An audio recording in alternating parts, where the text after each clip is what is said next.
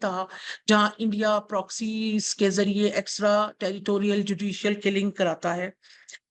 Here it is very important to mention that when ہم جب India کا strategic behaviour کو ڈسکس کرتے ہیں تو ہمیں یہ بات ذہن میں رکھنی ہے کہ انڈیا کا strategic culture is territorial and identity based in nature. Initially, as Sayyid Muhammad Ali said, initially that identity was defined by the religion only. But now that identity is defined, جب evolve ہوتا رہا نا strategic culture, تو اب اس identity میں ایک نئی چیز ایڈ ہوئی which is son of soil, کہ کون باشندہ جو ہے وہ بر صغیر سے تعلق رکھتا ہے. اور اس نے ان کی اسٹریٹجک کلچر میں ہندو کی جو بڑی آسان ڈیفینیشن تھی پہلے which was on the basis of مذہب, مگر territorial identity of strategic culture and then identity politics in strategic culture نے ایک عجیب سی کنفیوژن کریٹ کی. اور مجھے یہ لگتا ہے کہ انڈیا کے اسٹیٹ نیشنلزم یا نیشنلزم کے فیبرک کو آگے جا کے یہ چیز اور ڈیمیج کرے گی اور ڈیفائن کرے گی. جہاں تک ڈومیسٹک پالیٹکس کی بات ہے انڈیا میں, ہم یہ تو کہہ رہے ہیں کہ Modi is in government with a weak coalition, مگر یہاں پہ اس بات کو ایکسپٹ کرنا بھی بڑا امپورٹنٹ ہے کہ Modi for the first time is in government with a strong opposition, ایک ایسی اپوزیشن جس کو امپاورمنٹ ملی ہے with the results of these previous elections, ایک ایسی اپوزیشن جس نے دیکھا کہ جب انہوں نے سوشل میڈیا کا درست استعمال کیا اگینسٹ مودی ریجیم تو they achieved what they wanted to achieve. They questioned the fake news spreaded by BJP regime with the help of their media houses and government agencies and institutions and Modi media. So the way opposition led its election campaign with minimum resources, and somehow they were able to convince majority of Indians that that Modi is trying to gain popularity at the cost of their sensibility of common man. یہاں پہ یہ بھی بتانا, جس طرح doctor خرم نے بڑا اچھا ایکسپلین کیا, بہت ضروری ہے کہ بی جے پی کو رورل ووٹ بینک کم ملا ہے, بی جے پی کو زیادہ تر اربن ووٹ بینک ملا ہے, اور یہ وہ لوگ ہیں جو شاید اس ببل کا اکنامک شائننگ انڈیا کا اکنامک بوم کے ببل کا شکار ہو گئے, جبکہ رائٹلی پوائنٹڈ آؤٹ کہ انڈین اکانومی اس ٹائم اپنے ایک شدید سٹریس میں ہے, کیونکہ یس اسٹیٹسٹکس کی حد تک آپ کو بڑھتا ہوا نظر آتا ہے جی ڈی پی, مگر جب وہ جی ڈی پی عوام پہ تقسیم کیا جاتا ہے, یعنی کہ ہیومن ڈیولپمنٹ انڈیکس نکالا جاتا ہے, تو وہ خاصا تشویشناک ہے. اور ہیومن ڈیولپمنٹ انڈیکس کی وہاں پہ دولت کی منصفانہ تقسیم کی یہ صورتحال ہے کہ اب ان کی جتنی خیال ہے کتنی ڈاکٹر خرم کے پاس ایگزیکٹ اسٹیٹسٹکس ہوں گے, 70% دولت 40 خاندانوں کے ہاتھ میں ہے, کچھ اس طرح کا. سو یہ ایک اندھوناک صورتحال ہے جس کا آج اگر بھارتی عوام کو یا حکومت کو نہیں ہے آئیڈیا, تو اور تو their nation would suffer from this economic stress. ایک اور چیز جو بڑی امپورٹنٹ ہے ڈومیسٹک حد میں, کہ مودی نے unnecessary ڈومیسٹکلی جنگی آپشنز کھول لیے. فار ایگزامپل, جس طرح منموہن سنگھ کے ریجیم میں, یا آپ اس کو کانگریس ریجیم کہہ لیں, کہ seven sister Mao's movement, Kashmir کی موومنٹ, یہاں پہ انہوں نے صلح صفائی, بات چیت, ایگریمنٹ بیسڈ سولوشنز کی طرف گئی تھی, تاکہ یہاں پہ جو فوج پہ ان کی سٹریس پڑتا ہے,